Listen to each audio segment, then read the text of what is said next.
हरे कृष्णा। नमो विष्णुपदाय कृष्णप्रेष्ठाय भूतले श्रीमते भक्तिवेदांत स्वामिनिति नामिने। नमस्ते सारस्वती देवे गौरवाणी प्रचारिणे निर्विशेष शून्यवादी पाश्चात्य देशतारिणे। जय श्री कृष्ण चैतन्य प्रभु नित्यानंद श्री अद्वैत गदाधर शिवासादि गौर भक्तवृंद। हरे कृष्णा कृष्णा कृष्णा हरे हरे, हरे राम राम राम हरे हरे। श्री चैतन्य मनोभीष्टं स्थापितं येन भूतले स्वयं रूप कदा मह्यं ददाति स्वपदान्तिकम्। Hare Krishna. So we welcome you all to the fourth day of this course, Rediscovering Vaidhi Sadhana Bhakti. Thank you very much for your enthusiastic participation. So we still have, including today, 2 more days to cover this part 1 of this series. So wherever we leave, we will continue in part 2, whatever is left over in this Vaidhi Sadhana section. So I will do a very quick recap of what we have seen till now, which is not actually much. On the first day, we started by discussing about this book, Bhakti Rasamrit Sindhu, what is the nature of this book, why is it a very important book in our Gaudiya Vaishnava Sampradaya.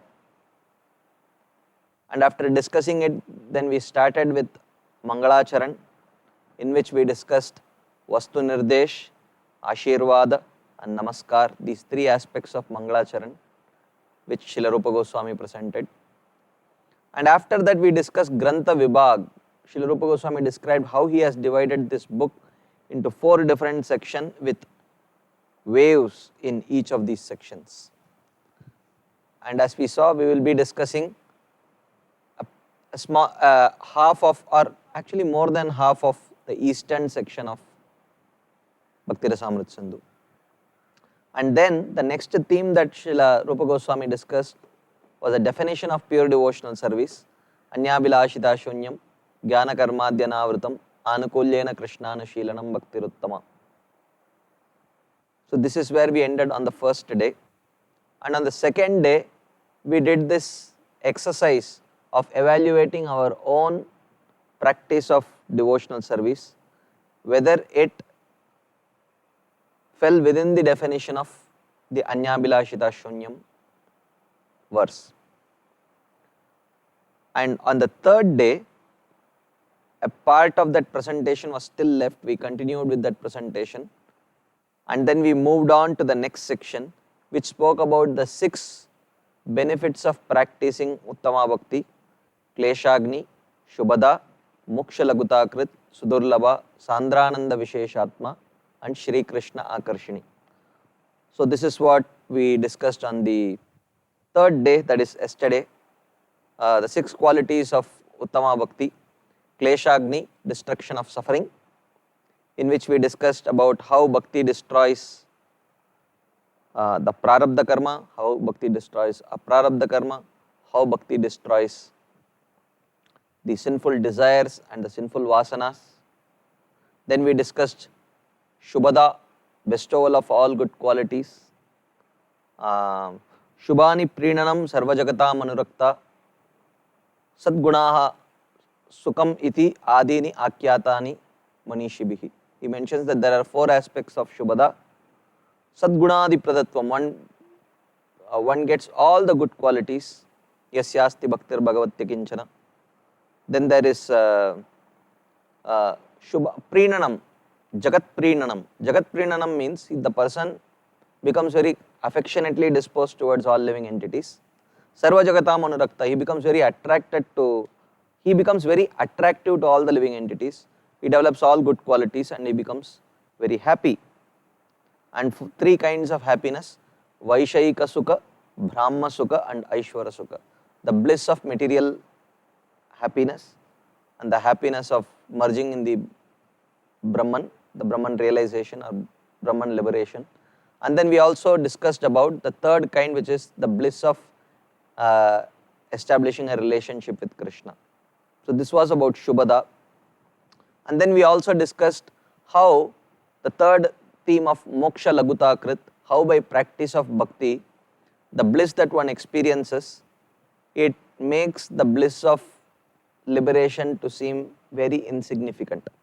The third theme that we discussed, Moksha Lagutakrit.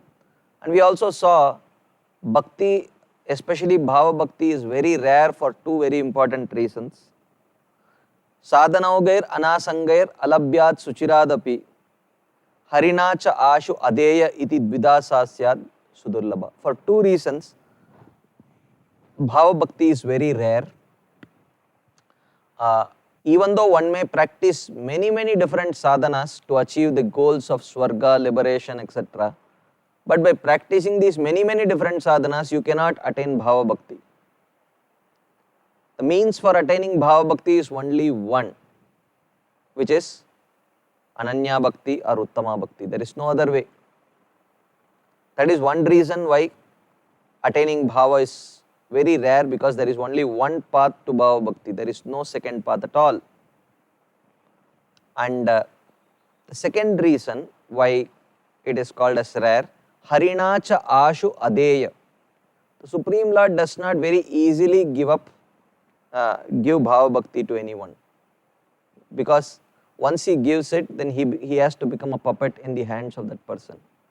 So he very carefully thinks, evaluates that person, and then does offer him Bhava Bhakti.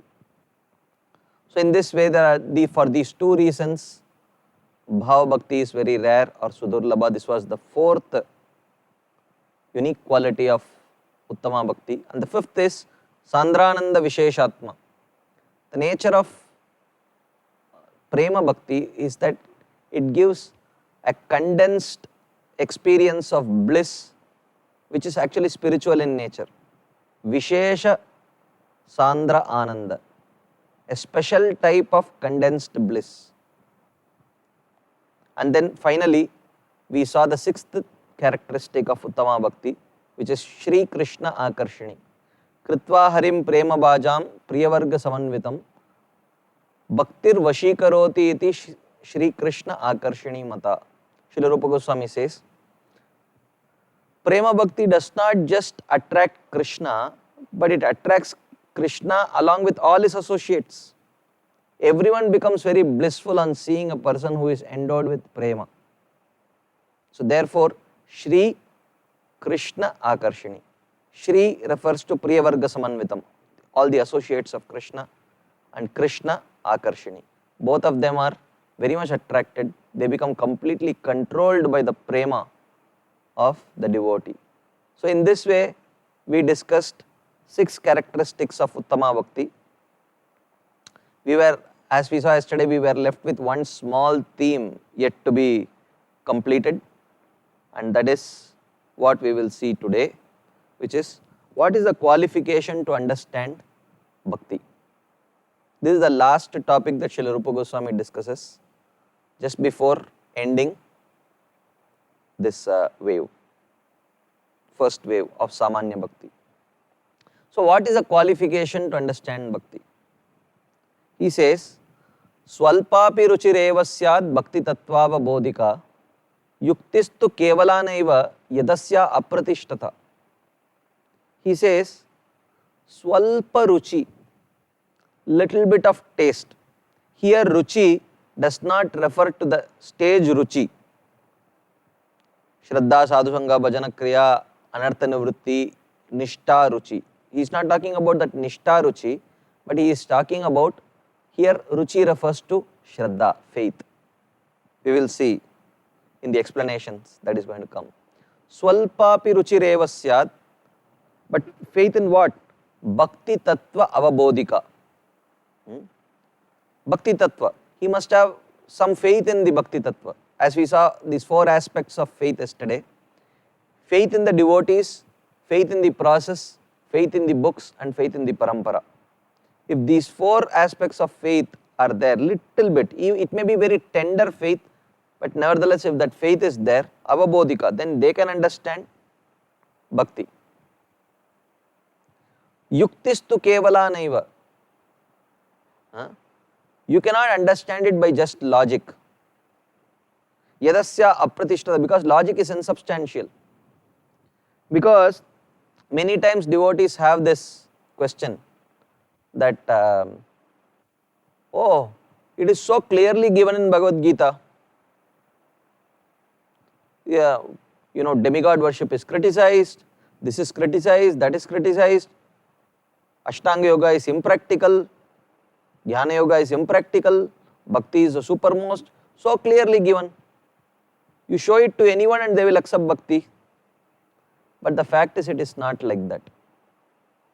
It is not a question of IQ. Generally, we think it is so systematically presented that anyone should accept it. But it is not a question of intelligence quotient, IQ. It is a question of spiritual quotient, SQ. And that spiritual quotient is also called as Sukriti quotient. When someone has that Sukriti, then he will develop Shraddha. And when that Shraddha is there in the books, then whatever you quote from that book will make immediate sense to that person. Otherwise, when that person has no faith in that book, when he does not accept it as the topmost pramana, whatever you quote from that book will not make any sense to that person. Therefore, one should not think, oh yes, everything is there in the book, I will show this and make everyone devotee. That is a very good mood. But one should not think that it will immediately happen that way. It generally does not happen, and we must have had experience about this subject matter by now. Most of us must have had some experience preaching to others. And you show the book and it's not that immediately people see and then they, wow, I never knew this. Now I will immediately start chanting 16 rounds. So generally it does not happen like that. So it takes some time and it takes lot of Sukriti to actually start trusting the books, to start trusting the parampara. So it is not very easy. So therefore he says, Swalpa Ruchi. He does not say Swalpa Buddhi. Little intelligence is sufficient. No. Little Shraddha is needed. And that Shraddha is accumulated over many lifetimes of accumulation of Agyat Sukriti. Srila Rupa Goswami says, Ruchi or taste in this verse means taste for scriptures such as Srimad Bhagavatam that present the true nature of bhakti. So, he may have faith in the Shastras in general. That is not sufficient qualification for practicing bhakti. He must have faith in the topmost nature of Bhakti Shastras amongst all the Shastras. Otherwise, someone may have lot of faith in the Dharma Shastras, Manusmriti and many such Shastras. Or someone may have lot of trust in the Jnana Shastras, even though they are also within the gamut of Vedic Shastras. But here, Bhakti Tattva Avabodhika. One should have specific trust in the teachings of Bhakti or in the books that specifically talk about Bhakti, like Srimad Bhagavatam.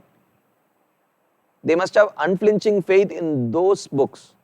Then such a person is qualified for starting to practice bhakti.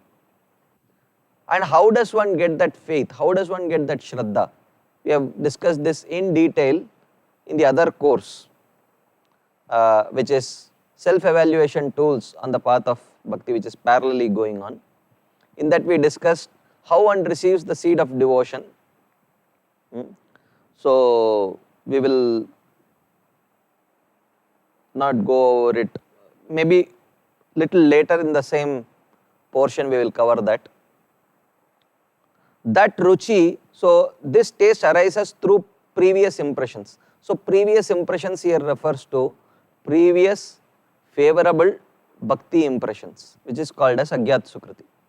So Agyat Sukriti means when a person unknowingly appreciates something related to devotional service, like prasad.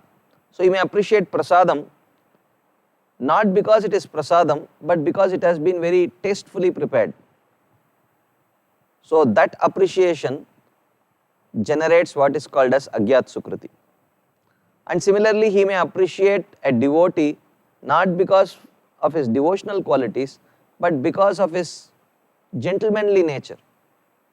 So basically, Agyat Sukriti is generated when any object connected to Krishna is appreciated for its material quality. Prasadam for the way it is cooked, a devotee for his gentlemanly nature, or the kirtan for the music or the voice. So there is appreciation in all these three things, but what is actually appreciated is the material component of it, not the spiritual content. Because that person does not have sufficient faith to appreciate the spiritual content. But nevertheless, Krishna does not bother. Krishna says, you have appreciated something connected to Krishna, I will give you the benefit of doubt. He allows that person to accumulate Sukriti. And when that Sukriti accumulates over many lifetimes, it matures into what is called as Shraddha. That Ruchi lets one understand the nature of Bhakti. Only when one has that faith, Shraddha, then one can understand the highest position of Bhakti.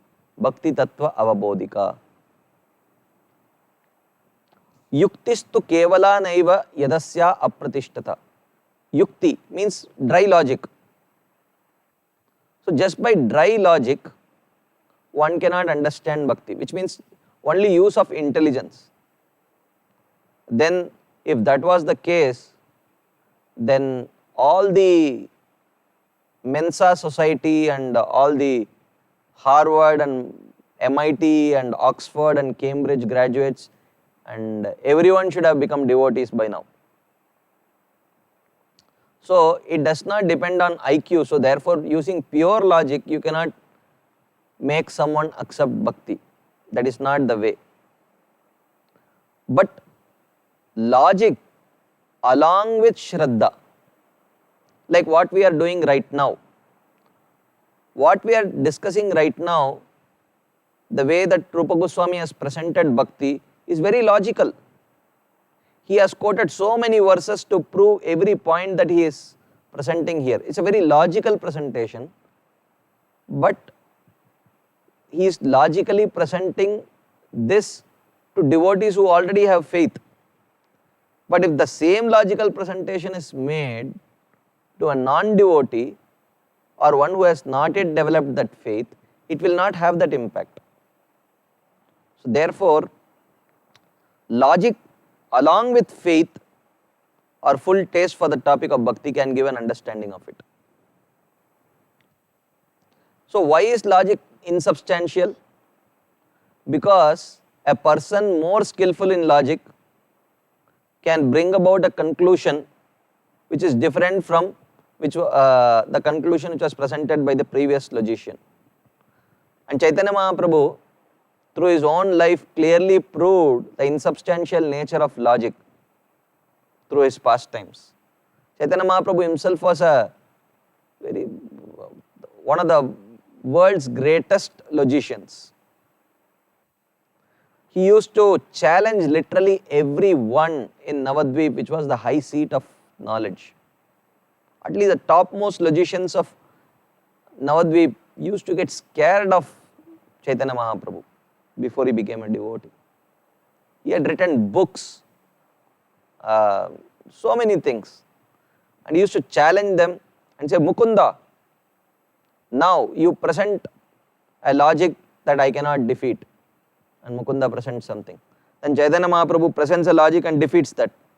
And then he says, Mukunda, now you defeat my proposition. And Mukunda cannot. And Chaitanya Mahaprabhu defeats his own proposition and presents another proposition. And he says, now can you defeat? He says, no. Then Chaitanya Mahaprabhu presents Mukunda's proposition and defeats his own logic. So in this way, Chaitanya Mahaprabhu was proving, if you use dry logic, anyone can prove or disprove anything. So with that kind of dry logic, one cannot understand spiritual subject matters. Therefore, the Vedanta Sutra itself says, Tarko apratishtanat, logic being insubstantial can prove both ways. Can prove, by strong logic you can prove one point and you can prove the opposite also. So therefore, with such kind of logic one cannot understand Bhakti. One needs that Shraddha and Sukriti. When that Sukriti is there, everything makes sense. So you tell a devotee, this is prasadam, this is non-prasadam, he'll immediately agree, oh really? And then if he sees Jagannath Puri's prasad, he will offer obeisances also. Whereas a person who does not have that Sukriti, he will say this is prasadam, this is non-prasadam. He will look at both and look at you and think what's wrong with you. What is the difference between the two? They both look the same, they both smell the same.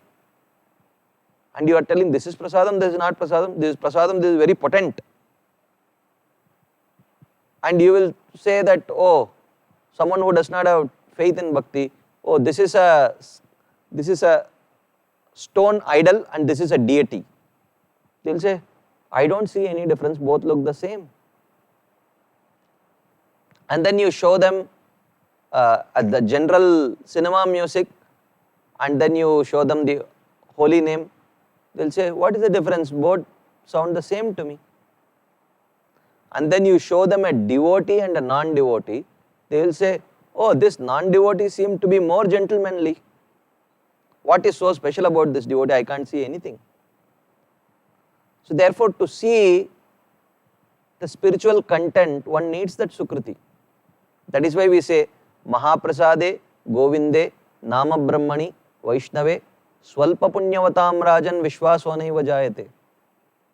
So for those who have Swalpa Punya, Swalpa Sukriti, they cannot have Vishwas, they cannot have trust, they cannot have Shraddha in these four things.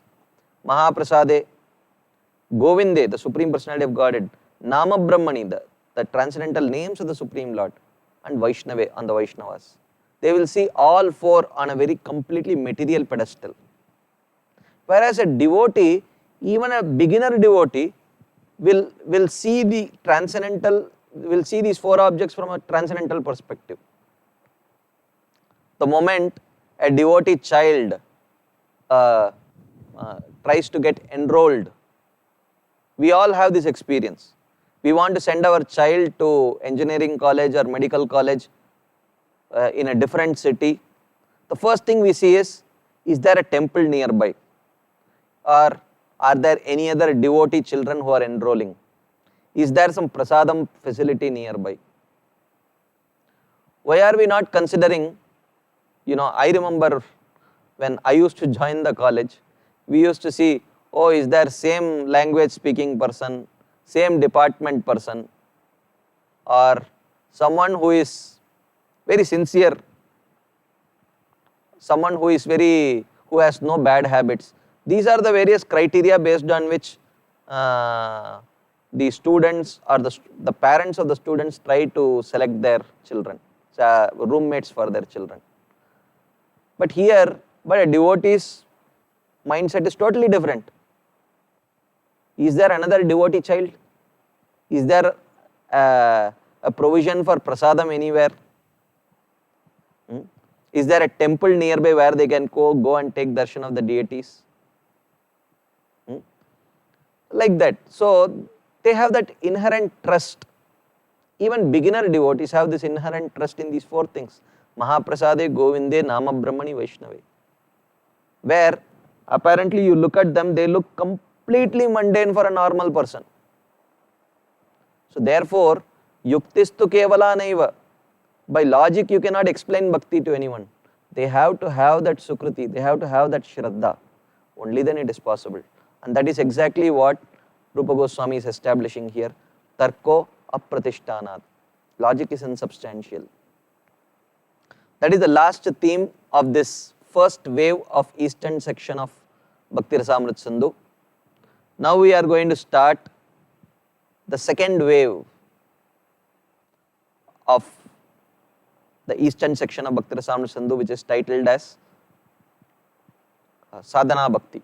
So Sadhana Bhakti wave is the longest. Sadhana Bhakti has two types, Vaidhi and Raganuga, and Vaidhi Sadhana Bhakti is a really long section in this second wave. But of course, since we are going to just summarize this section, and wherever some concepts are involved, we will discuss them in detail, and wherever, like for example, the 64 limbs will be discussed.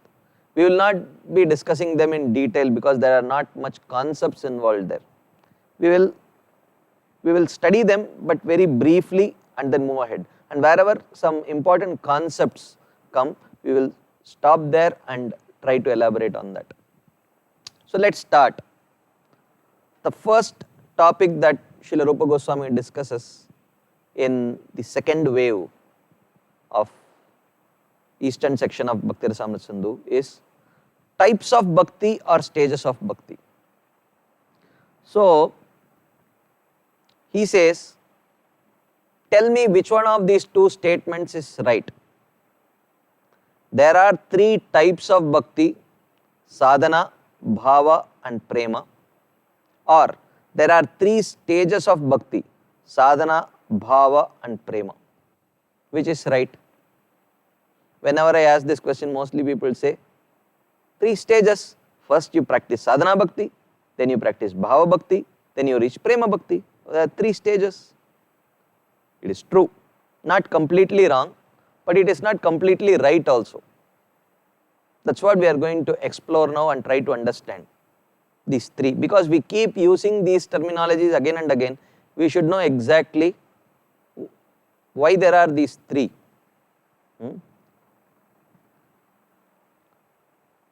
He says it cannot be three stages of bhakti. Why?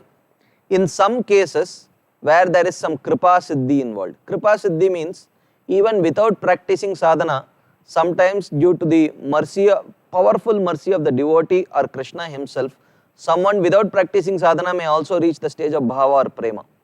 So in that case, without sadhana only you see bhava, or without sadhana and bhava also you see prema in people. So therefore that is called as kripa siddhi. So therefore you cannot say strictly that in all cases sadhana, bhava and prema are the three stages. In some cases it need not be also. In general, the normal proposition is that these are three stages, and also they are three types also. Why they are three types? You can have only two types. Sadhana means devotional service in practice. Sadhya means devotional service in perfection. So if you say sadhana, devotional service in practice, and prema, which is sadhya bhakti, devotional service in perfection. Bhava, if you think is still not perfect, then you put it as sadhana. But if you think bhava is perfect, then you put it as sadhya. Why this third addition, bhava bhakti? It is true in one sense. You can actually divide them in that way. Sadhana bhakti and sadhya bhakti. And in that you can put bhava along with prema. In fact, not just prema, there are bhava, prema, pranaya, sneha, raga, mana, anuraga and mahabhava. There are 8 types of sadhya bhakti. So if you divide bhakti into sadhya bhakti and sadhana bhakti, sadhana bhakti has 2 stages, vaidhi and raganuga, and sadhya bhakti has 8 stages. But we don't study about these later stages of pranaya, sneha, raga, mana, anuraga, mahabhava. These are not discussed in Bhakti Rasamrita Sindhu at all. It is beyond the scope of even Bhakti Rasamrita Sindhu.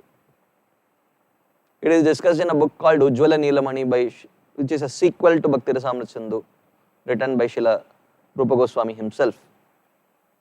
These are much more higher stages. And not everyone may go through all these stages also.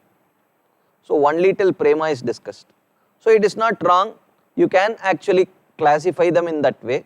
Sadhana bhakti, sadhya bhakti. Sadhana bhakti has 2 types, vaidhi, raganuga, and sadhya bhakti has 8 types, like that.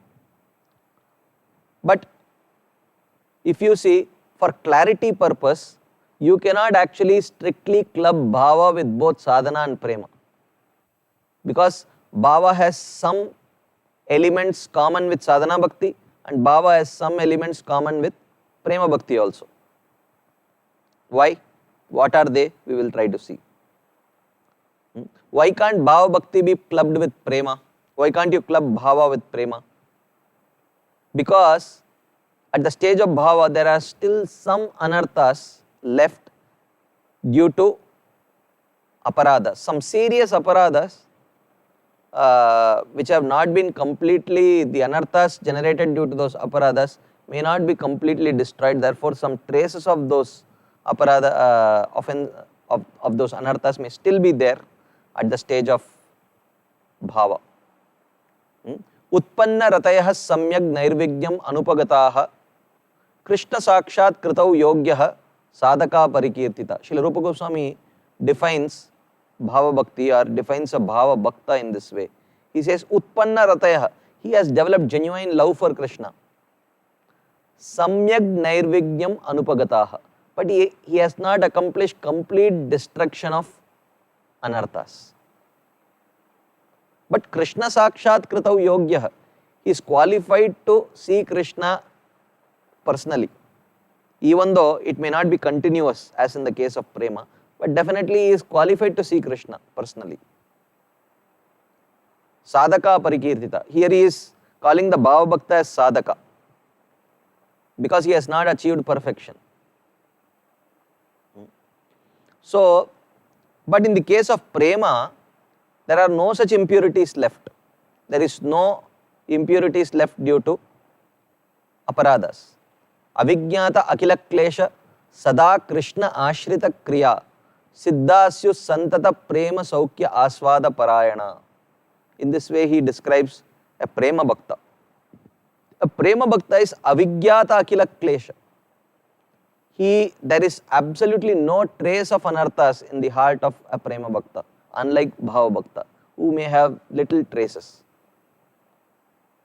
Sada Krishna ashrita kriya, whatever he performs, all his activities take shelter of Krishna's pleasure potency. Santata prema saukya aswada parayana, he is a continuous experiencer of Krishna prema. Whereas at the stage of bhava bhakti, that experience of a relationship with Krishna or the interaction with Krishna is sporadic little bit. It is not continuous. So in this way, and also at the stage of bhava, rasa or the spiritual experience or spiritual mellow is in a very budding stage. It is not completely blossomed like in the stage of prema. So for these reasons, you cannot strictly club bhava with prema because bhava is different from prema for these reasons. Rasa is not completely manifest, the anarthas are not completely destroyed, and there is no constant interaction with Krishna, even though the person is qualified to interact with Krishna. So for these three reasons, you cannot club a bhava bhakta strictly with prema bhakta. Then one may say, then why can't bhava be clubbed with sadhana? Then put it as sadhana bhakti. That is also not possible, because in bhava there is direct realization of Krishna. Krishna sakshat kritau yogya, that yogyata, that qualification to see Krishna directly is there. But in sadhana bhakti, the person is not yogya, he is not qualified to see Krishna directly. So, and also bhava is the goal of sadhana bhakti. So therefore, you cannot strictly club bhava with sadhana bhakti also, and you cannot strictly club it with prema also. So therefore, for clarity purposes, you can have three types: sadhana bhakti, bhava bhakti and prema bhakti. And for other purposes, you can club bhava with prema, and then you have bhava, prema, pranaya, raga, mana, anuraga, mahabhava and so on like that. And then you can have sadhana bhakti of two types, Vaidhi sadhana and raganuga sadhana, like that.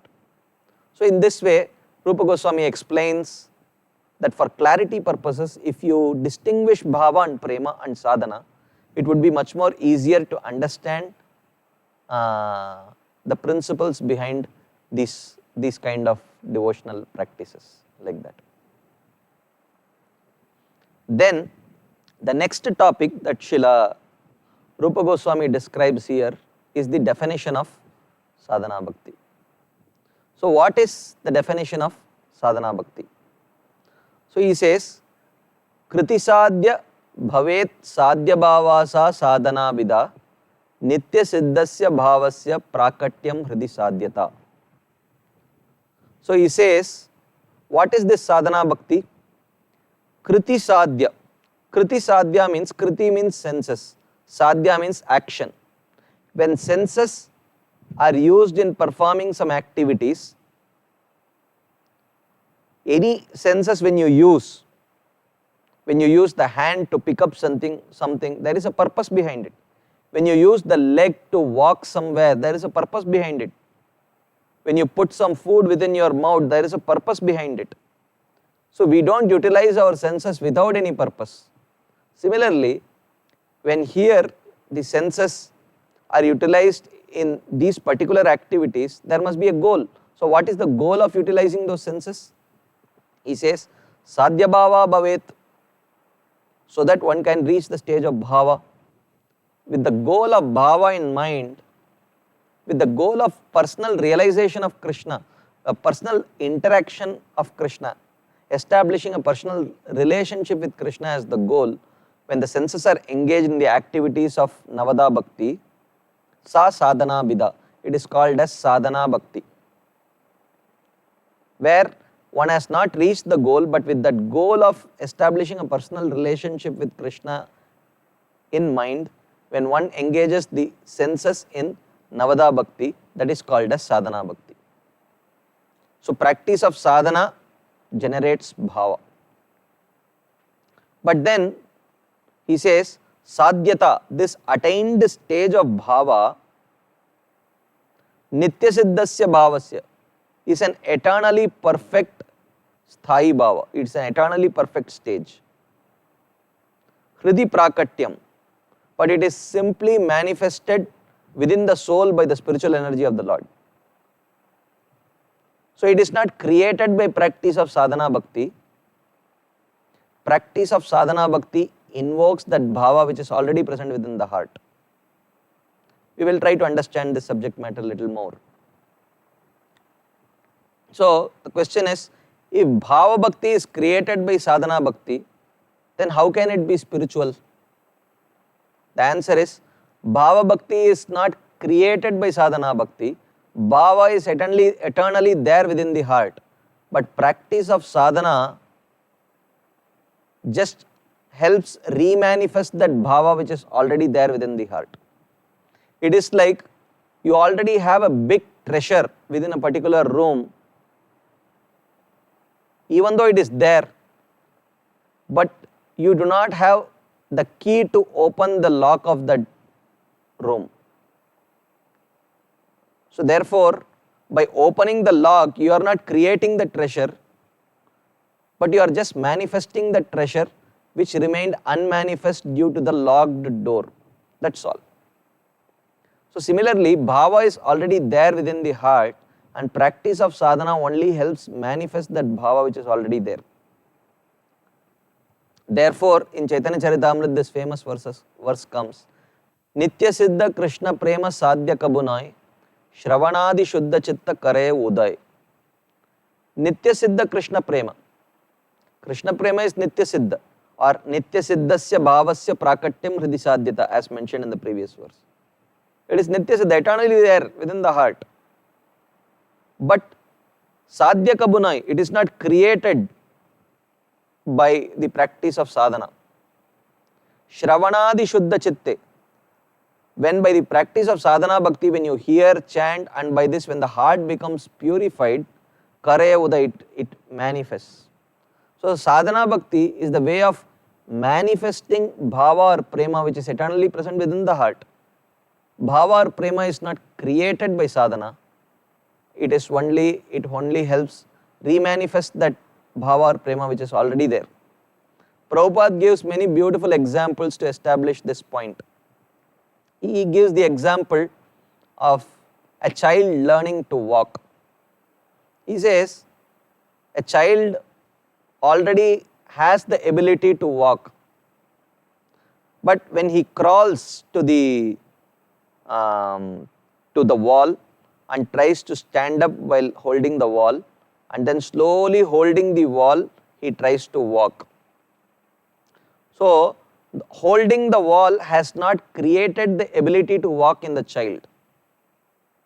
The child already has the ability to walk, but holding the wall just helps remanifest that ability which is already there within the child. So therefore, similarly, sadhana bhakti is not creating bhava bhakti.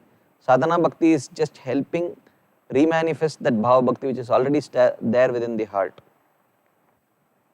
Now the question is, if bhava is eternally present within the heart, if the treasure is already present, then what is the meaning of Guru Krishna Prasade Paye Bhakti Lata Bij?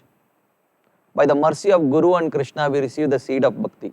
If that bhakti is already there within the heart, then what is that seed of bhakti which is received from Guru and Krishna?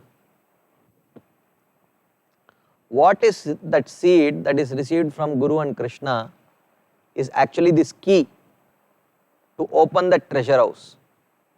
And that key is first Shraddha, faith in the process, and then the process itself, the sadhana bhakti itself is received. Sadhana bhakti is received, but bhava bhakti is already there. Faith in sadhana bhakti is received. When he receives the faith and the process to unlock the treasure within the heart, then when the living entity applies that key and tries to open it, then he comes in touch, then he becomes qualified to access the treasure which is present within the heart. The treasure is not created by Krishna and Guru, but access to the treasure is given by the mercy of Krishna and Guru. So in that way, Guru Krishna Prasade Paye Bhakti Lata Bij indicates faith in the process, and the process itself is given. Srila Prabhupada commenting on this in Chaitanya Charitamrita, he writes, dormant devotional service to Krishna is within everyone. Nitya Siddha Krishna Prema Sadhya Kabunai. Simply by associating with devotees, hearing their good instructions, and chanting the Hare Krishna Mahamantra, dormant love for Krishna is awakened. So which means the process is received, but the love is dormant, it is already there. In this way, one acquires the seed of devotional service, Guru Krishna Prasade Paye Bhakti Lata Bij. This is Prabhupada's explanation. So therefore, the seed is the key, and the key is Shraddha and Sadhana Bhakti. But what is to be achieved by the practice of Sadhana Bhakti is already there within the heart. So in this way, Sadhana Bhakti is defined as Kriti Sadhya Bhavet Sadhya Bhavasa Sadhana Vida. Very simple definition of Sadhana Bhakti. When senses are engaged in the ninefold devotional practices with bhava as the goal, then that is called as Sadhana Bhakti. Now, this Sadhana Bhakti is of two types. Vaidhi, Raganuga, Cheti, Sadvida, Sadhana Vida. There are two types of Sadhana Bhakti, Vaidhi Sadhana Bhakti and Raganuga Sadhana Bhakti. What is the difference between the two? Impetus, stimulus, prerana, inspiration. Where is the impetus to practice that bhakti coming from? For Vaidhi Sadhana Bhakti, it is coming from Guru, Sadhu, Shastra. And for Raganuga Sadhana Bhakti, it is primarily coming from the life of Vrajavasis. When such Raganuga sadhakas hear about, see and meditate upon the Vrajavasis' love for Krishna, they feel intense inspiration to mold their own spiritual lives based on the lifestyle of the Vrajavasis. So when that intense greed to mold their own devotional practices based on the practices of Vrajavasis comes, that is called as Raganuga Sadhana Bhakti. So it is the inspiration. Activities are same. Vaidhi Sadhana, Raganuga Sadhana activities are same. So externally you cannot tell whether that person is a Vaidhi Sadhaka or an external or a Raganuga Sadhaka. because the inspiration is always internal. Where I am drawing my inspiration from is an internal thing. It is not an external thing. So therefore, externally seeing a person, you cannot say, oh, he is a Vaidhi sadhaka, he is a Raganuga sadhaka. We cannot say. So therefore, it is the inspiration which decides whether it is Vaidhi bhakti or Raganuga bhakti. But in our Gaudiya Vaishnava parampara, Vaidhi bhakti, there is a difference between the Vaidhi bhakti that is practiced in our parampara and in other Vaishnava paramparas. You have Sri Vaishnavism, Madhva Vaishnavism and other Vaishnavism where also Vaidhi bhakti is practiced. And you have Gaudiya Vaishnavism in which Vaidhi bhakti is practiced. But these two Vaidhi bhaktis are born out of a different seed. The Vaidhi bhakti practiced in the other Vaishnava sampradaya is born out of the Vaikuntha seed. It will start with awe and reverence, grow in awe and reverence, and end in awe and reverence, and then eventually they will attain the planet of Vaikuntha, which is filled with awe and reverence. Whereas the Vaidhi sadhana bhakti practiced in the Gaudiya Vaishnava parampara is born out of the Goloka seed. It starts with awe and reverence, and gradually when one practices through the instructions given by our own parampara acharyas, slowly, that awe and reverence is replaced by greed for following in the footsteps of the Vrajavasis. So therefore, when that greed overtakes, then the nature of that Shraddha changes, and that greed overtakes at the stage of Nishtha. When one reaches steady practice of devotional service, when one is no longer troubled by the anarthas, when one is no longer troubled by past bad habits, when one is no longer troubled by obstacles such as sleep, distraction, attraction to material enjoyment and all that, at that stage only this greed manifests. So therefore, the nature of faith in Vaidhi sadhana and Raganuga sadhana is slightly different. The nature of faith of Vaidhi sadhana is Shastriya Shraddha, a faith that is born out of Guru, Sadhu and Shastra. Whereas the faith of the Raganuga sadhaka is called as Lobhamayi Shraddha. Lobha means greed. Lobhamayi Shraddha means a kind of faith which is filled with greed for following the footsteps of the Vrajavasis. But in the Gaudiya Vaishnava parampara, naturally and organically that Vaidhi sadhana matures into Raganuga sadhana. We will see this little more in detail when we reach the stage of Raganuga sadhana. But for now, let's try to understand what is this definition of Vaidhi sadhana bhakti. Srila Rupa Goswami says, Yatra raga anavaptatvat pravrittir upajayate shasanenaiva shastrasya sa Vaidhi bhaktir uchyate.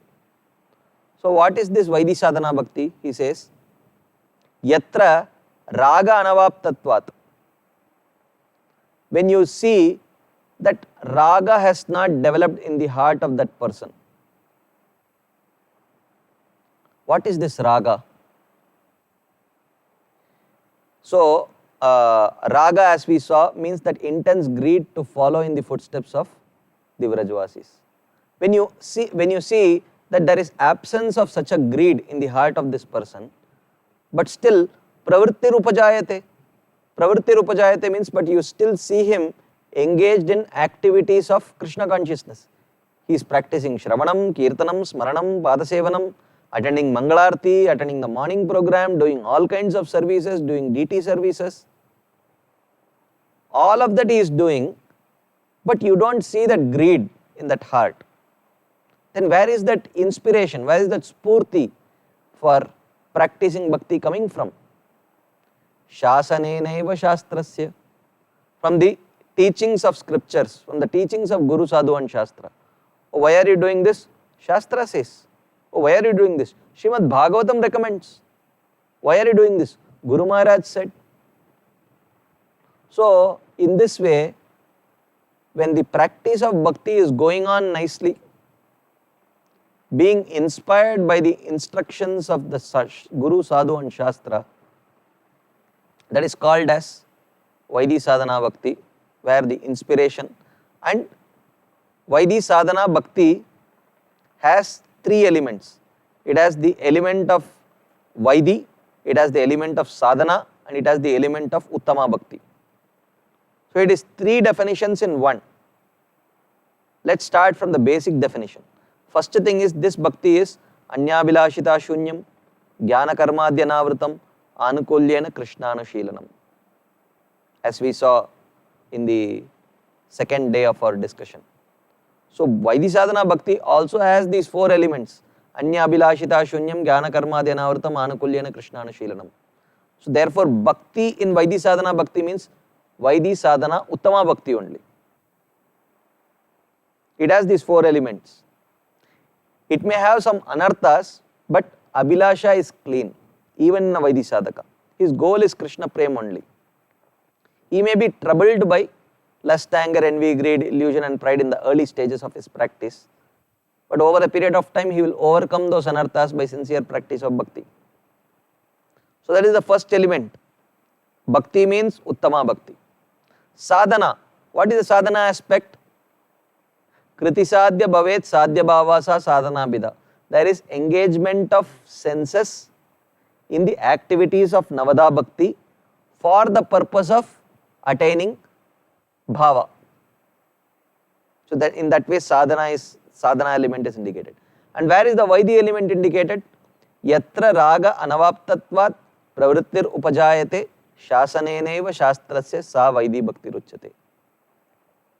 Where in the there is no presence of greed, but still the activities of devotional service are being inspired by the injunctions of Guru, Sadhu and Shastra. That is called as Vaidhi Sadhana Bhakti. So the Vaidhi definition indicates where the inspiration is coming from, and sadhana indicates that there is engagement of senses with the goal of attaining bhava, and bhakti, that definition indicates that these practices are followed with Anyabhilashita Shunyam, Jnana Karmadhyanavritam and Anukulyena Krishnanushilanam. In this way, Vaidhi, Sadhana, Bhakti includes all these three definitions.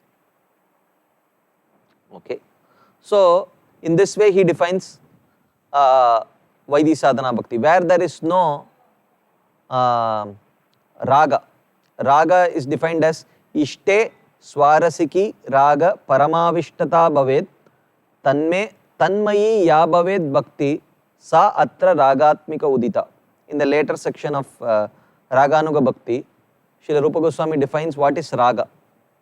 Ishte Swarasiki Raga Paramavishtata Bhavet. When there is Swarasiki, spontaneous, Parama Avishtata, intense thirst for serving Krishna in a very spontaneous way, that is called as raga. Ragaha bhavet. Raga means a very spontaneous, deep attraction for Krishna. And in the absence of that raga, the inspiration can come from Shasaneneva Shastrasya, Shastric injunctions. So that is Vaidhi Sadhana Bhakti. That is what we have been discussing here. Then he says, in this definition, Vaidhi Bhakti is restricted to cases where Bhakti is performed exclusively by teachings of scriptures and not with an element of raga.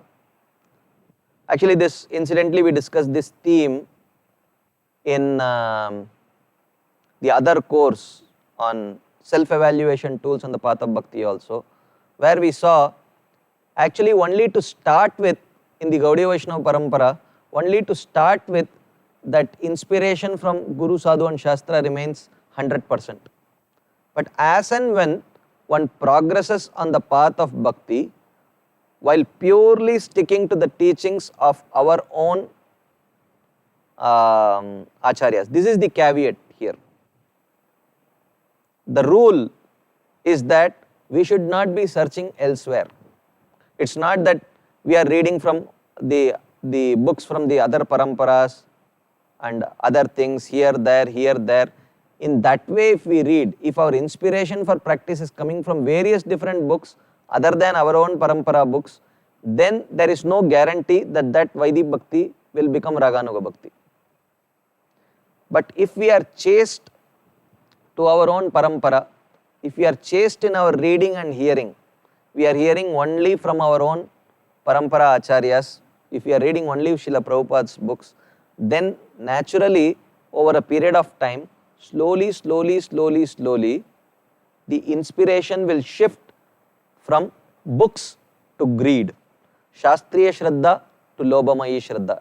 It will be a natural organic shift.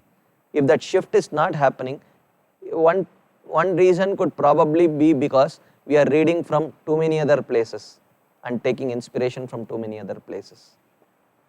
So he says that so gradually it starts with 100% Vaidhi, it becomes 10% Raganuga, 90% Vaidhi after 2 years, then 20-80 after 3 years, 30-70 after 5 years, 40-60 after 7 years. Like that it will slowly, the Raganuga element will keep on increasing.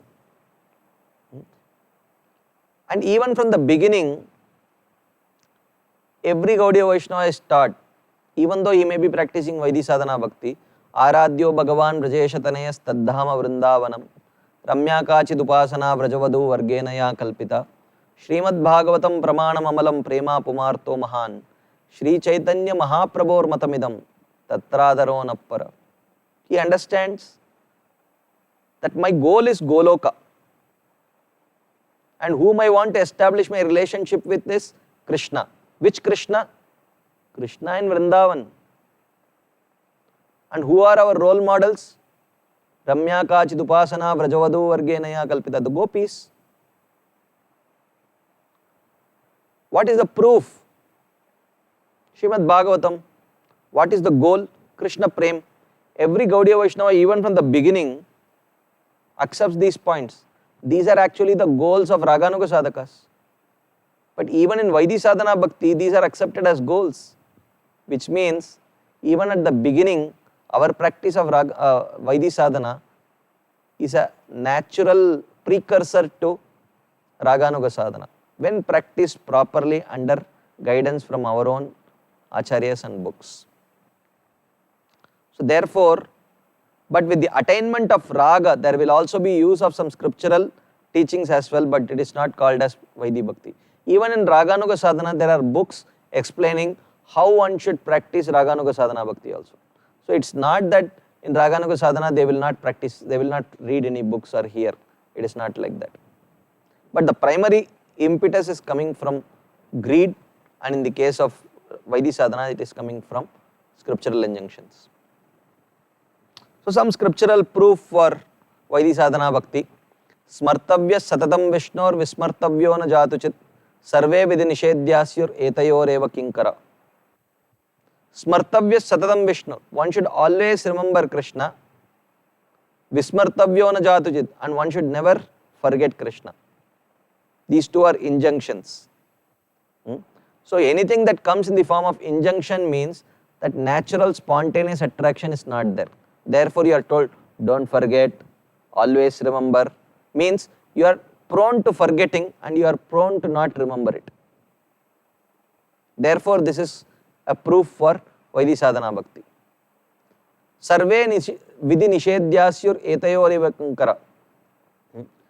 He says that all the other injunctions and prohibitions are dependent on these two principles. So this is a proof. But one may say, but this says smartavya satatam Vishnor vismartavyo na jatuchit. So one should always remember. If satatam means always and you say that this is Vaidhi Sadhana Bhakti, this is impossible for a Vaidhi Sadhaka to do. So what is the meaning of satatam? Srila Jiva Goswami says, oh, satatam means daily, or satatam means periodically. Dhyayan stuvam stasya yashastri sandhyam vande guru Shri Charanarvindam. We sing in our Guruvashtakam prayers. At least 3 times a day you remember Krishna, you remember the Guru. So periodically, one is trained to periodically remember Krishna, remember Guru, gratefully acknowledge their contributions in our life. And when one progresses further, then it would be more and more frequently we will be able to remember till we reach the stage of bhava and prema, where we can have continuous remembrance. Anusmriti, continuous remembrance. Gange vogam udanvati, like Ganga flowing relentlessly towards the ocean, whatever obstacles may come. But at the stage of sadhana bhakti, that kind of anusmriti is not practical. Therefore, the word satatam indicates daily or periodically rather than at every moment. You cannot say from now on, every moment you should think of Krishna. Don't think of Rasgulla. Don't think of something else. So whatever you say, don't think, you will think of that only. Because natural attraction is there right now for that only. And gradually when one progresses, then satatam will take different meanings. At the stage of bhava and prema, satatam would mean anusmriti, continuous remembrance. But that is spontaneous at that stage. So therefore, if you say satatam means at every moment at Vaidhisadhana bhakti also, then the person will lose faith in the process, because it would be impossible to follow. So this is the proof that is given for practice of Vaidhisadhana bhakti. Then the fourth topic that he discusses in this theme, in this second wave of Eastern section, is what are the results of practice of Vaidhisadhana bhakti? What do you get by practice of Vaidhisadhana bhakti? He quotes this verse from the 11th canto of Srimad Bhagavatam. Evam kriya yogapataihi puman vaidika tantrikaihi archan ubayatah siddhim matto vindati abhipsatam. So here Krishna is telling Uddhava in the Uddhava Gita, he says, mattah archan, by worshipping me, evam kriya yogapataihi, by these various practices of Vaidhisadhana bhakti mentioned in the Vaidika Tantrikaihi, in the Vedas and the Tantra Shastras, when you practice archanam towards me, what will you get? Abhipsitam siddhim vindati. Whatever may be your desire, you will attain it. Ubhayatah, in this life and next life. So he says by practice of Vaidhisadhana, you can attain any result. Even though the word archan is used here indicating the process of archanam, but the Acharyas say it is not the exclusive potency of archanam, but here archanam is the representative of all the limbs of bhakti.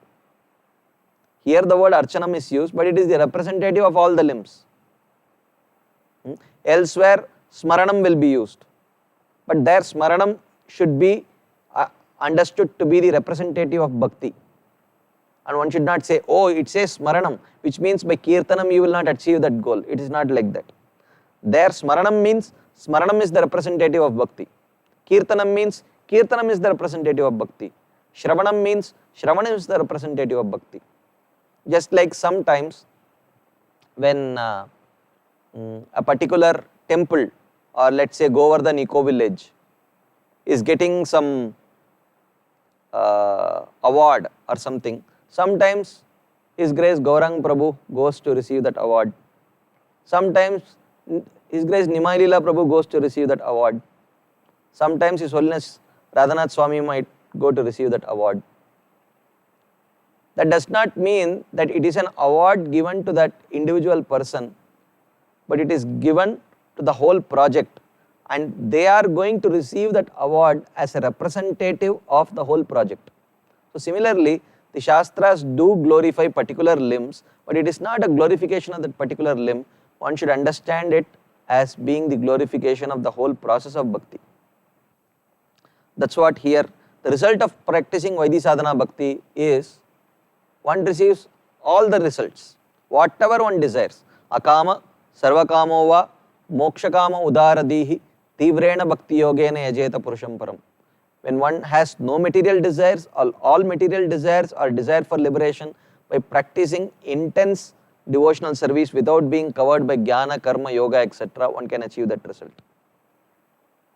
So by practice of Vaidhi sadhana, one can achieve any result, but the highest result that one can achieve by practice of Vaidhi sadhana is described in the next verse. He quotes a verse from the Pancharatra. Surarshe vihita shastre harim uddishya ya kriya saiva bhaktir iti prokta taya bhaktir para bhavet. He says, O Surarshe, O Devarshi Narada, shastre vihita ya kriya, all those duties which are prescribed in the scriptures, harim uddishya, with Lord as the object, which means he is talking about bhakti. So because only in the path of bhakti, the uddesh, the goal, is the Supreme Lord. In the other practices, the uddesh is swarga or liberation or material enjoyment, like that. But if you say harim uddishya, the goal is Lord Hari, means that activity has to be pure devotional service only. So he says, all the activities prescribed in the scriptures with the Lord as the goal, sa eva bhakti riti prukta, that is called as Vaidhi sadhana bhakti. Taya, by that practice of Vaidhi sadhana, para bhakti hi bhavet, one can achieve prema bhakti. So prema bhakti is the highest benefit that one can achieve by practice of Vaidhi sadhana. Even though it is mentioned in the Shastras that one can achieve any goal of his choice. It is true, but any goal, specifically Prema Bhakti is the highest goal one can achieve by practice of Vaidhi sadhana. So this is the fourth topic that is discussed in this second wave of the eastern section of Bhakti Rasamrita Sindhu. The fifth topic that we will be discussing is, what is the qualification for taking up to Vaidhi sadhana bhakti? This is the very important theme. So Srila Rupa Goswami says, yak kenapi atibhagyena jata shraddosya sevane nati sakto na vairagya bhagasyam adhikaryasau. He says, of course we discussed this theme on the second day of our discussion here, and also in the other course, self-evaluation tools course also we have discussed this theme. But nevertheless, because it is repeating here, we will briefly touch on this topic. Yaha, that person, jata shraddha, that person in whom that faith has dawned. Faith for what? Asya sevane, for serving the Supreme Personality of Godhead. That person who is now convinced of serving the Supreme Lord, the goal of my life should be to perform devotional service. When one has developed that faith, how did he develop this faith? Kenapi atibhagyena. Kenapi atibhagyena means by some great fortune. Atibhagya. What is that great fortune? He says, by impressions arising from previous association with devotees. So, we will try to understand this. As we discussed earlier, these impressions are called as Agyata Sukriti. So, by accumulation of such Agyata Sukriti, when one develops this faith, what is the nature of this pure devotional faith? What is the symptom of pure devotional faith? He says, na atisakto, na vairagya bhag. He is neither too attached to enjoying in this material world, nor there is no ati asakti, and there is no nirvit, complete detachment from this material world. Oh, I don't want to, I'm completely disgusted with this material world. I don't want to engage any of my senses for performing any activity, because when I engage my senses, I will become attached to this material world. That kind of detachment which is seen, so ati asakti, very much attachment. Whatever he sees, he thinks, oh, I should be enjoying it, I should be enjoying it, I should be enjoying it. that is the qualification for karma. And the qualification for jnana is nirvit, complete detachment, to the extent that he does not want to utilize his senses for performing any activity, because he knows that if I engage, then it can potentially bind me to this material world. And this qualification for jnana is received by careful practice of Nishkama Karma Yoga. So when a person practices his varnashram duties perfectly, with complete detachment from the lower fruits of swarga, material enjoyment, etc., with only the goal being liberation, then such a person's heart becomes gradually purified of material desires, and when it is completely purified, he becomes qualified to practice Jnana Yoga. And because the heart is completely purified of any material desires, it is completely detached from material sense enjoyment. So that kind of complete detachment is seen in a Jnani, and complete attachment is seen in a Karmi. But when a devotee develops faith in bhakti through the accumulation of Agyat Sukriti, then the nature of that faith is that that person is neither too attached to material enjoyment. Whatever he sees, he does not think it is meant for his enjoyment. He thinks, oh, I can utilize it in Krishna's service. I can utilize it in Krishna's service, like that. And at the same time, he is not so dry, he does not have so much dry detachment that he thinks none of the things in this world is meant to be touched by me. He thinks, oh, everything belongs to Krishna, let me utilize it in Krishna's service. So, this is what we are discussing right now. This is the nature of that faith. Na ati asaktaha na vairagya bhag asyam adhikaryasau. Such a person is qualified for practicing Vaidhi sadhana bhakti.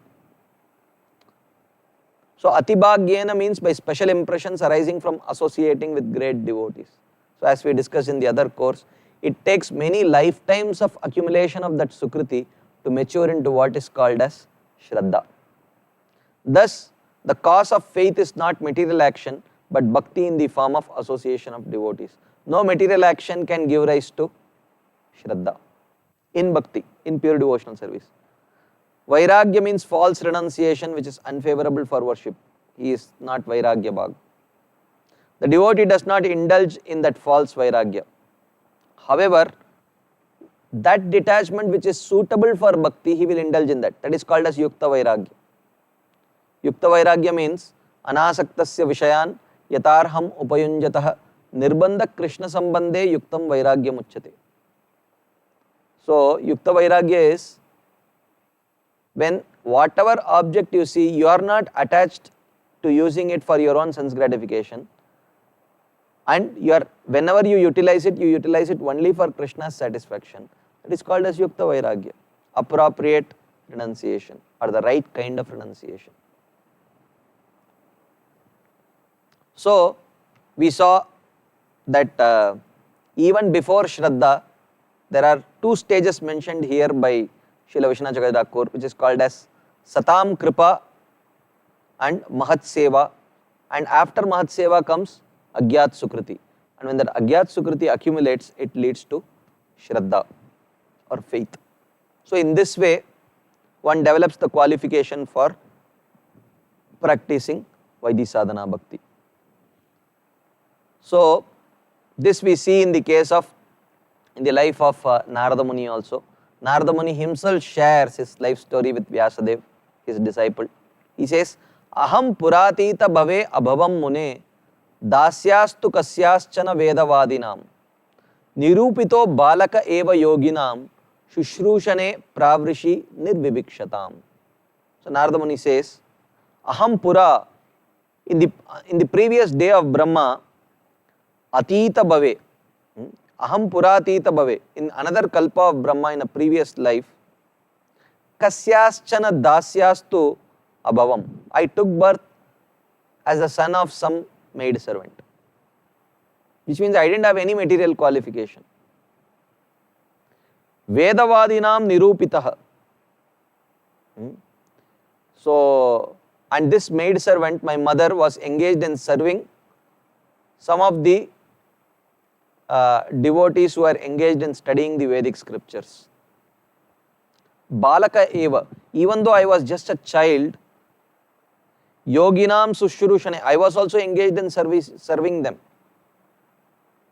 Pravrishi nirvivikshatam, during the monsoon season, during the Chaturmas time, when they decided to stay in that particular village, along with my mother, I also engaged in their service. And why did I engage? Because they allowed me, by their mercy, they allowed me to engage in their service. So here comes Satam Kripa and Mahat Seva. And by that Mahat Seva, what happened? Te mai apeta akila chapale arbake dante adrita kridanake anuvartini chakruhu kripam yadyapi tulya darshanat shushrushamane munayo alpabhashini. Even though the sages were tulya darshina, they had equal vision, they were not partial towards anyone. Te mai kripam chakruhu, they bestowed their mercy upon me. Satam Kripa. By that what happened? Apeta akila chapale arbake. By that mercy, I developed faith in bhakti, and because of that faith in bhakti, I practiced bhakti, because of which I developed sense control. I was not attached to childish play. I became very obedient. I served very attentively, and I spoke very little. I developed all these good qualities. Yasyasti bhaktir bhagavatya kinchana sarvair gunais tatra samasate sura. All good qualities I developed because of that mercy that they showered upon me. Like that, from the life of Narada Muni also we see that how Satam Kripa and Mahat Seva leads to accumulation of these kind of Agyat Sukriti, because of which one becomes qualified to practice bhakti. So he gives a proof for this. Of course, this is a very familiar verse for you. We discussed this verse in detail on the second day when we were discussing, when we were trying to evaluate our own practice of bhakti, whether it fit within the definition of Anyabhilashita Shunyam or not. So we saw this was a classic verse that was given for Vaidhi Bhakti. Jata Shraddho Matkatasu Nirvinnas Sarvakarmasu Veda Dukkatmakam Kaman Parityage api Anishwaraha Tato Bhajeta Mamprita Shraddalur Dridanischaya Jushamanascha Tan Kaman Dukko Darkamscha Garhayan. So it is mentioned, what are the qualifications of this person? 5 qualifications of a Vaidhi Sadhaka, at least in the initial stage is mentioned. Jata Shraddho Matkatasu, that person has developed faith in the process of bhakti. He has developed faith in the Vaishnavas. He has developed faith in the books. He has developed faith in the Parampara. Nirvinnas Sarva Karmasu, he is not attached to other karma, jnana, yoga, etc. Which means jnana karmadi anavritam. That is there.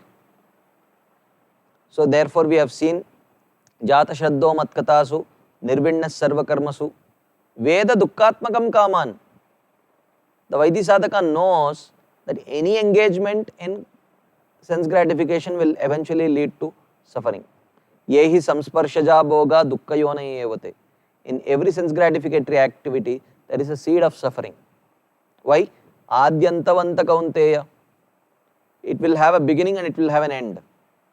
You start licking an ice cream cone, it is so wonderful, but the moment you take the last bite, you are lamenting that, oh, it's over now. Adyantavanta kaunteya nateshu ramate buddha. So therefore, an intelligent person does not give too much importance to that kind of sense gratification. So this he knows, the Vaidhi Sadhaka knows, but parityage api anishwaraha, he is not always able to say no to sense gratification. Why? Because complete purification has not happened. And then Jushamanascha Tan Kaman Durko Darkamscha Garhayan. And whenever he succumbs to sense gratification, he feels sincerely repentant. So Krishna, he instructs that devotee, tato bhajeta mam prita shraddhalur dhrida nischaya. He says, he gives 4 instructions. Tato bhajeta mam, don't give up my worship. Then he says, prita, be happy or don't become depressed because you are not able to live up to the highest standards. Keep the good work going on and continue to worship me. And the third instruction that he gives is, Shraddhalur, don't doubt the process. Don't think, is bhakti working or does bhakti work for everyone? Maybe for me bhakti does not work. Maybe for some people bhakti does not work at all. Don't doubt the process. And Dhrida Nischaya. Dhrida Nischaya means be determined. Increase your determination. Next time you plan that, oh, this time I was put in such a situation that I succumbed to sense gratification. Next time I will plan in such a way that I don't succumb to sense gratification. I will put myself in such a situation that I will not come under the grips of sense gratification. Like that we have to plan and determinedly work towards overcoming. So 4 things he says. Worship me, don't get depressed, don't doubt the process and work with determination. Then you will be successful. So these are the classic symptoms of a Vaidhi sadhaka. He has faith in the process, he does not have faith in any other karma, jnana, yoga, etc. He knows that engagement in sense gratification leads to suffering, but at the same time he is not always able to say no. And when he succumbs to it, he feels genuinely repentant. And Krishna says, don't worry, worship me, don't doubt the process and progress ahead with determination. This is the proof that Srila Rupa Goswami gives. One of the proofs, we are not taking all the proofs because this is just a summary of the course that we are seeing.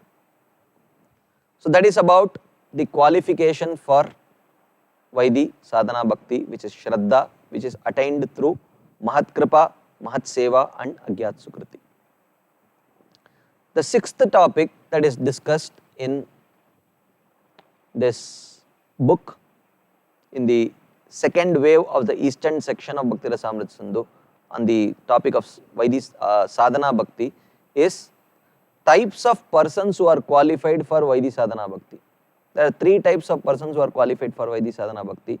The 3 adhikaris: Uttama adhikari, Madhyama adhikari and Kanishta adhikari. So the Uttama adhikari is defined in terms of his faith, because the qualification for Vaidhi sadhana is said to be faith, and especially faith in the scriptures. So therefore, the Uttama adhikari, are the most qualified person on the platform of Vaidhi sadhana, must have a very strong faith in the Vedic scriptures, and that very strong faith should be based on a proper knowledge of the Vedic scriptures, especially the Bhakti Shastras. So he says, Shastre yuktau cha nipuna sarvata dridanischayah prauda shraddhodhikariyah sa bhaktav uttamo mata. Srila Rupa Goswami says, Shastre yuktau cha nipuna. Nipuna means expert. He is expert in what? Shastre, in the Bhakti Shastras, and yuktau. Yuktau means logic. Which logic? Srila Rupa Goswami says, Srila Jiva Goswami eventually quotes, we will come to that. So he says that yukti means he should be able to explain apparent contradictions which may come in Shastras. Oh, here Krishna says like this, but there Krishna says like that. How do you know? See, it's a contradiction. He will be able to resolve it. For example, Krishna tells Arjuna in the beginning of Bhagavad Gita in the 2nd chapter, Karmanyevadhikaraste ma phaleshu kadachana ma karmaphala heturbur mate sangostva karmani. O Arjuna, do your duty but do not hanker after the results, and don't be attached to non-performance of your duty also. That is your adhikar, like that he said. The same Krishna told Arjuna towards the end of the chapter, Sarvadharman parityajya mamekam sharanam vraja aham tvam sarvapapebhyo mokshayishyami. So this is like completely contradictory instruction. On one side it is mentioned, do your varnashram duty, do your varnashram dharma. On the other hand he says, give it up. So how would a devotee resolve? Devotee will say, oh yeah, there is no contradiction there, because one instruction is for a person who has faith on the platform of karma, and another person, and the other instruction in the 18th chapter, Sarvadharman Parityajya, is given to a person who is qualified for practicing bhakti. So there is no contradiction. Two different instructions given for people with two different adhikar, two different qualifications. So there is no contradiction. So in this way, through shastric logic, he not only has he understood, not only he has memorized the scriptural shlokas, but he knows the underlying logic that is connecting all these verses together into a very coherent presentation. What is that underlying logic? As Krishna says, Matta parataram nanyat kinchidasti dhananjaya, mayi sarvam idam protam sutre manigana iva. He says, I am maintaining everything. In fact, I am like the thread which holds all the pearls together. You don't see that thread. So that shastric logic, that thread of that shastric logic may not be immediately apparent for others, but for a person who is seasoned in understanding the shastra, he knows what is that thread which is connecting all these various verses, all these various themes. Shastre yuktau cha nipuna. And then sarvata dridha nischaya. And as a result of this clear understanding of the shastra, so clear understanding of the shastra in itself is not sufficient. It must make his faith and belief very firm. He should be completely convinced, I will never give up devotional service in my life, and I will try to improve the quality and quantity of my devotional service every day and every year continuously. That conviction should be there. Prauda Shraddho Adhikari. So, and this conviction is based on a very deep-rooted faith in the Shastras. So, there is difference between Jnana and Shraddha. One can be a Jnanavan, but one need not be a Shraddhavan. There are cases like that mentioned throughout the Shastras. So, it is mentioned in the Bhagavad Gita also that someone may be Sadrisham cheshtate swasya prakritir jnanavan api prakritim yanti bhutani nigrah kim karishyati. Krishna says, oh, one could be a jnanavan, but one need not be a shraddhavan. Ajnascha ashraddhadanascha samshayatma vinashyati. One may be very well read, but one may absolutely have no faith in what he has read. So he is not that kind of a person. Shastre yuktau cha nipuna, but ashraddhavan. It is not like that. That faith, that knowledge in Shastras, that skill in logic must transform into a very deep-rooted faith in what he is practicing. Such a person is qualified as an Uttamadhikari in Vaidhi Bhakti. It is explained, because the impetus for Vaidhi sadhana is coming from Shastras, therefore the root cause of a person's bhakti is faith, and therefore conviction in the contents of the scriptures is called as Shraddha or faith. According to the degree of faith in the scriptures, he can be classified as Uttama, Madhyama or Kanishta. If he has Uttama Shraddha, he is Uttamadhikari. If he has Madhyama Shraddha, he is Madhyamadhikari. If he has Kanishta Shraddha, he has Kanishtadhikari. Dridha Nischaya, this person has developed firm conviction. How did he develop this firm conviction? Through thoroughly studying the principles of Sambandha, Abhideya and Prayojana in the Shastras. What is Sambandha? What is my connection with Krishna? What is Krishna's connection with Maya? What is my connection with Maya? Why am I trapped in this material world by Maya? is Maya my enemy or is Maya my friend? If Maya is my friend, then why is she trapping me? How can I escape the trappings of Maya? This is all Sambandha Gyan. Abhideya, what is the means? What is my practice? How should I practice? What is the quality of practice? Everything, that is Abhideya Gyan. And Prayojan, by all this practice, what is my goal? Prema Prayojan. Is very clear. This is the meaning of Sarvata. Sarvata means from the side of Sambandha, from the side of Abhideya, from the side of Prayojan. He is very clear what he should be doing. This is Uttamadhikari. And Yukti means not dry logic. What is the kind of logic one should be very clear at? Srila Jiva Goswami quotes this. Purva apara anurodena konvarto abhimato bhavet iti adyam uhanam tarkah shushka tarkam tu varjayet. He says, what is logic? What is Shastric logic? Shastric logic means you don't take a verse out of context and try to make a philosophy out of it. Like for example, Jatasya dhruvam mrityur dhruvam janma mritasya cha tasmad apariharyarte natvam shochitum arhasi. One of the principles that Krishna presents in Bhagavad Gita. If you take that statement alone and try to make a philosophy out of it, it will become Buddhism. You will get the Buddhist philosophy. But Bhagavad Gita is not teaching Buddhist philosophy. So therefore, what is logic? What is Shastric logic? Purva apara anurodena konvarto abhimato bhavet. One should know what was spoken before, what was spoken later, who spoke it, to whom did he speak to, what was the context, did he speak in sarcasm, did he speak in a joking way, did he speak seriously, was it spoken in an instructing way? All of that has to be understood. What was the purpose of his teaching? So, when one understands this context properly, and in that context when he tries to understand that verse, that is called as Shastra Yukti. Iti adyamohanam tarkah. Such reasoning is the logic that is to be used.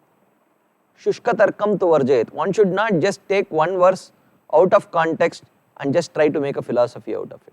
That is not the right understanding. So, this Uttamadhikari has this kind of logic, very clear. One verse means he knows the context, who spoke, to whom did he speak, when did he speak, what was spoken before, what was spoken later, in what mood was it spoken. Sometimes some statements are made even by the Supreme Lord in sarcasm. So even though it is in Bhagavatam, it is spoken by the Supreme Lord, but it need not be the ultimate philosophy, because it is spoken in sarcasm. So like you may see a a lazy devotee and you may tell, oh, you are such a wonderful devotee,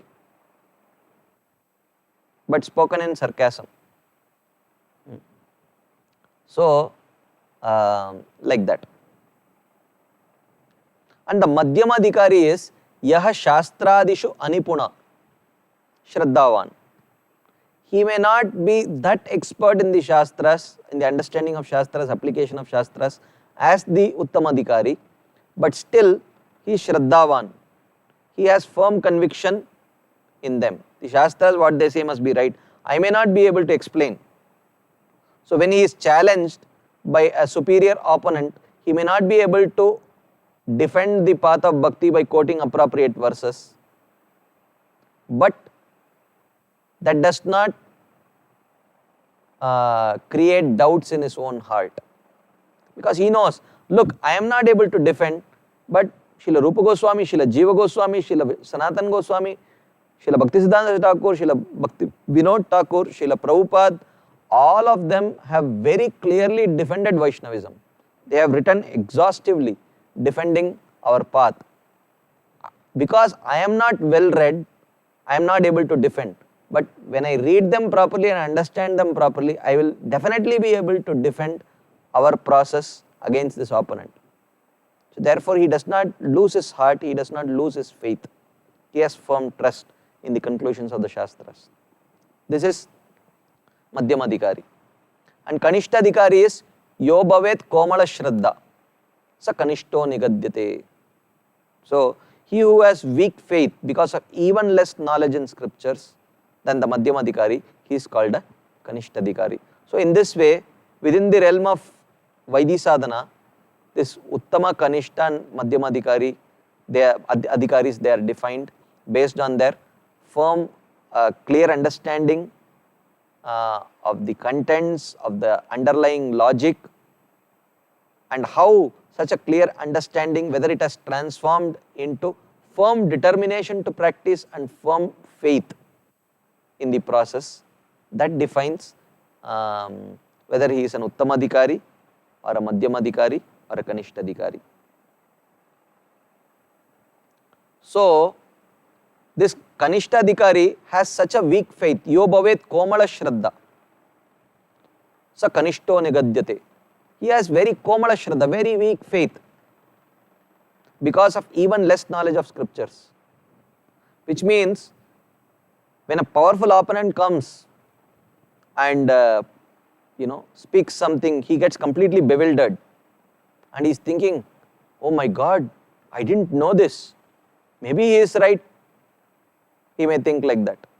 But after some times he thinks, look, what he is telling, I have not read.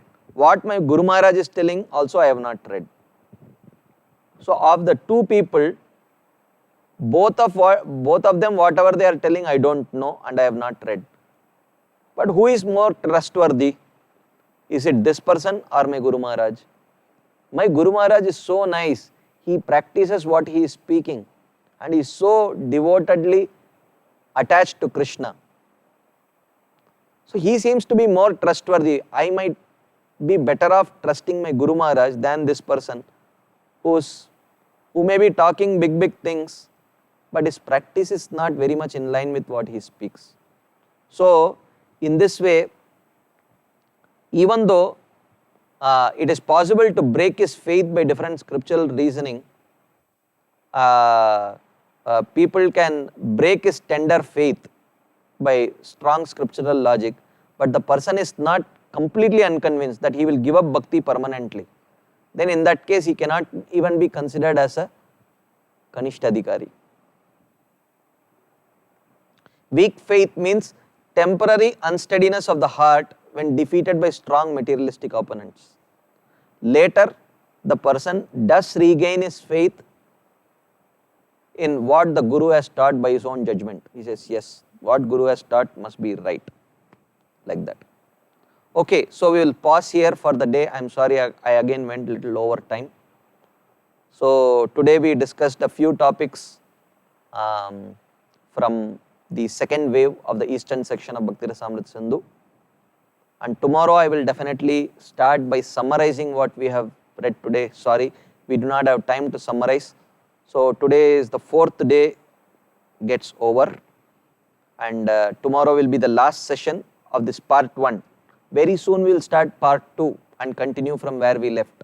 So please stay tuned and you can attend the part 2 also if you think you got some benefit by attending this part 1 of the course. So tomorrow we will continue from where we left off. I will first summarize what we discussed today and then continue the discussion further. So thank you very much for your patient listening. Hare Krishna. Srila Prabhupada ki Jai. Srila Rupa Goswami Pad ki Jai. Shri Bhakti Rasamrita Sindhu ki Jai. Hare Krishna.